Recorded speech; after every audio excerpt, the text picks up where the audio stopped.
ओम नमः शिवाय नमः। ओम नमः शिवाय नमः। ओम नमः शिवाय नमः। ओम नमः शिवाय नमः।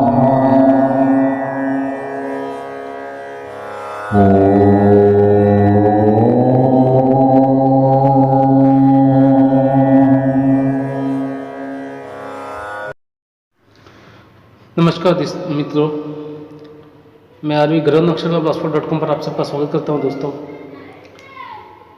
बहुत सारे लोगों के कुछ प्रश्न होते हैं, मित्रों के, क्लाइंट के, दोस्तों के, और एक कभी कभी सवाल पूछते हैं कि मेरे जीवन में इतने दुख क्यों, या जो सुखी होता है वो तो पूछता नहीं सवाल कि मेरे इस जीवन में सुख क्यों, लेकिन मुझे इतने दुख क्यों और मुझे इतनी तकलीफ़ें क्यों।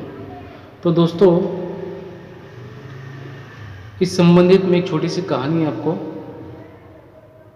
बताने जा रहा हूँ। उम्मीद करता हूँ आपको पसंद आएगी। और हाँ दोस्तों, चैनल को लाइक करना, शेयर करना, सब्सक्राइब करना। और पिछली वीडियो में जैसे कि आपने कहा था कि एक नक्षत्र में जन्मे लोगों के भाग्य अलग क्यों होते हैं, उस वीडियो को लाइक करने के, शेयर करने, आप सबका धन्यवाद। आप लोगों ने बहुत शेयर किया, लाइक किया। तो दोस्तों, अभी आते हैं आज के टॉपिक कि मेरे जीवन में इतने दुख क्यों, तकलीफ़ क्यों और कितना भोगना है। तो दोस्तों, इसके लिए कहानी की बताने की मैं आपको कोशिश कर रहा हूँ। भूल चूक हो जाए तो क्षमा कर देना। तो इसका शीर्षक मैंने दिया है प्रारब्ध। प्रारब्ध, ओके। तो सुनिए, कहानी ऐसी है। एक गुरुजी थे, हमेशा ईश्वर के नाम का जाप किया करते थे। काफ़ी बुजुर्ग हो गए थे।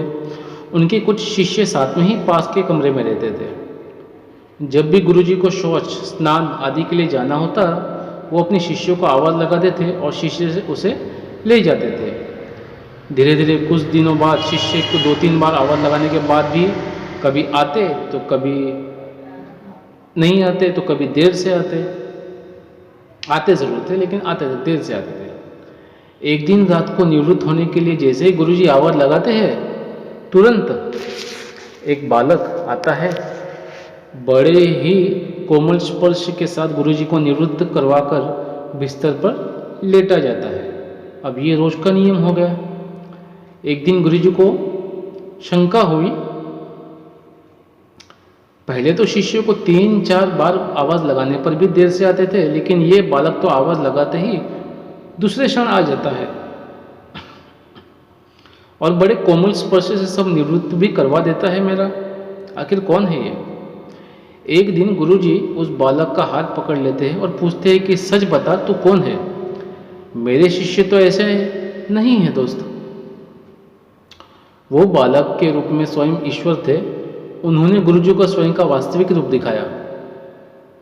गुरुजी रोते हुए कहते हैं, हे प्रभु, आप स्वयं मेरा निवृत्ति के कार्य कर रहे हैं। यदि मुझसे इतने प्रसन्न हैं आप, अगर आप मेरी सेवा से इतने आनंदित थे, तो मुझे मुक्ति ही दे दो ना। आप ये क्यों कर रहे हैं? तो प्रभु कहते हैं कि जो आप भुगत रहे हैं वो आपका प्रारब्ध है। आप मेरे सच्चे साधक हैं, हर समय मेरा नाम जप करते हैं, इसलिए मैं आपके प्रारब्ध भी आपकी सच्ची साधना के कारण स्वयं कटवा रहा हूँ। गुरुजी कहते हैं, क्या मेरे प्रारब्ध आपकी कृपा से भी बड़े हैं? क्या आपकी कृपा मेरे प्रारब्ध को काट नहीं सकती? है ना? मतलब आपका आशीर्वाद से मेरी तकलीफ दूर नहीं हो सकती, ऐसा गुरुजी का कहना था। फिर प्रभु कहते हैं, मेरी कृपा सर्वोपरि है, ये अवश्य आपके प्रारब्ध काट सकती है, लेकिन फिर अगले जन्म में आपको ये प्रारब्ध भुगतने पड़ेंगे। भुगतने के लिए फिर से जन्म लेना पड़ेगा, फिर से आना होगा। यह कर्म नियम है। इसलिए आपके प्रारब्ध स्वयं अपने हाथों से कटवा कर इस जन्म में आपको मैं मुक्ति देना चाहता हूँ। ऐसा है। तो ईश्वर कहते हैं प्रारब्ध 3 प्रकार के होते हैं दोस्तों, मंद, तीव्र और तीव्रतम। मंद प्रारब्ध ईश्वर कहते हैं कि जो मेरा नाम जपने से कट जाते हैं। तीव्र प्रारब्ध किसी सच्चे संत साधु की संग करके श्रद्धा और विश्वास से मेरा नाम जपने पर कट जाते हैं।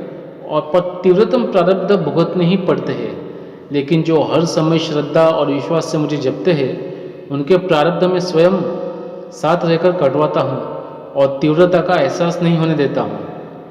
प्रारब्ध अभी निष्कर्ष पर आते हैं, कंक्लूजन जिसको बोलते हैं हम इंग्लिश में। और जो निष्कर्ष है इस कथा का वो ये है, और बहुत सारे लोगों का जो सवाल है उसका जवाब भी मैं यही देना चाहता हूँ कि प्रारब्ध पहले रचा गया, फिर रचा शरीर।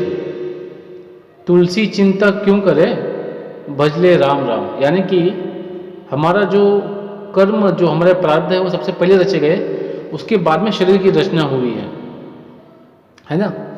और प्रभु यही कहते हैं कि उसकी चिंता तो मत कर, अगर तेरी भक्ति में शक्ति है, भक्ति में बड़ी ही निस्वार्थ सेवा रही है, तो तेरे प्रारब्ध में स्वयं अपने हाथों से कटवाऊंगा। तो दोस्तों उम्मीद करता हूँ आपको आज का वीडियो, ऑडियो और मेरी कथा पसंद आई होगी। और कुछ लोगों को सवाल है तो उसके जवाब भी शायद मिल गए होंगे। इसलिए जीवन में हो सके जितना आपने, मुझने, हम सब ने कोशिश करनी चाहिए कि अपनी तकलीफ़ों को अपने भगवान का नाम लेके और अच्छे कर्म, अच्छे व्यवहार करके, और जैसे कि मैंने पिछली वीडियो में बताया था कि व्यवहार शास्त्र, कर्तव्य शास्त्र और ज्योतिष शास्त्र ये तीनों एक दूसरे से जुड़े हुए हैं। तो अच्छे कर्म करिए, अच्छे विचार रखें और ईश्वर आपके प्रारब्ध खुद कटवाने आएंगे, और क्या। तो दोस्तों मेरे चैनल को सब्सक्राइब करना, शेयर करना, लाइक करना, growthnaturalblogspot.com। जाने अनजाने कोई भूल चूक त्रुटि रहेगी वो समझाने में तो क्षमा कर देना। ओम नमः शिवाय नमः।